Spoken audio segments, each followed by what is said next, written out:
Get breaking news alerts and special reports. The news and stories that matter, delivered weekday mornings.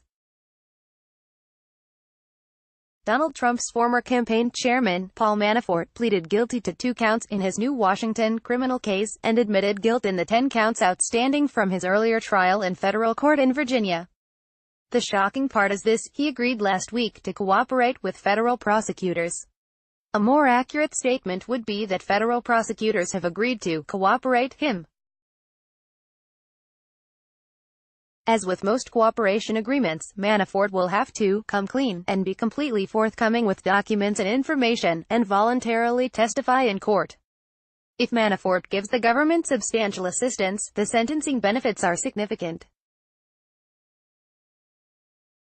The government will file a motion for a downward departure from the sentencing guidelines for cooperation, and for an additional reduction up to 3 levels for acceptance of responsibility. These alone can reduce the sentence by decades. Many are suggesting Trump should be worried about this situation, because Manafort very likely could have impressed special counsel Robert Mueller with what he knows about Trump. It's also been suggested that Manafort has ended up in the worst situation by waiting so long to cooperate. That line of thinking goes like this: Manafort is facing stiff prison sentences in 2 courts after having spent a fortune preparing for and going to trial. But now, he also has to flip and testify against Trump, foreclosing the possibility of a pardon, and making his investment in 2 trials for naught. Consider another scenario, however. What if this agreement is for cooperation against a high-level government official, but it's not Trump? What if it's not even an American official? Mueller's original mission was to investigate Russian collusion with the Trump campaign. To date, he's indicted a lot more Russians than he has Americans, even though the Americans are the ones being convicted. No less than 25 Russians have been indicted, though most may never be brought to the United States for prosecution. Mueller might want to indict the high-level officials, or even the president of Russia. Or at least name them as unindicted co-conspirators. If anyone knows Russians, or Ukrainians, or Eastern Europeans in general, it's Manafort.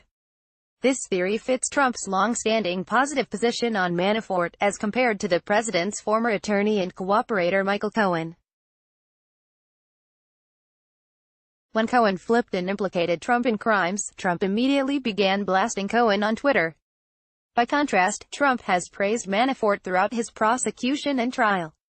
Trump also did not immediately disparage Manafort after he cooperated.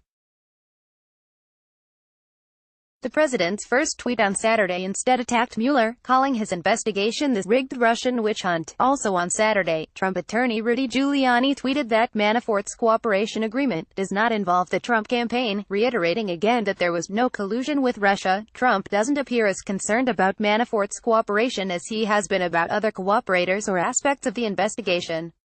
It's still possible Manafort has damaging information about Donald Trump Jr. or Jared Kushner, and the president doesn't know this, or is unwilling to believe it.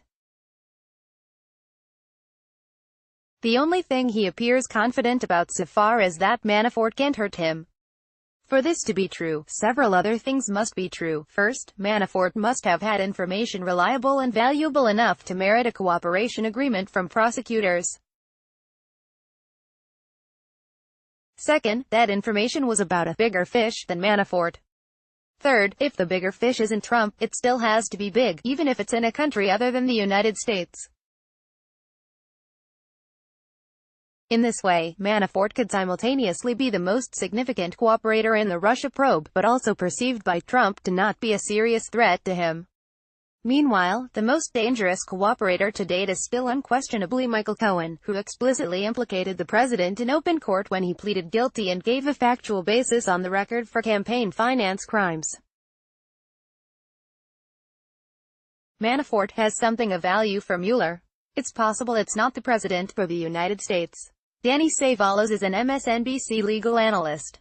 Follow @Cevallos Law on Twitter.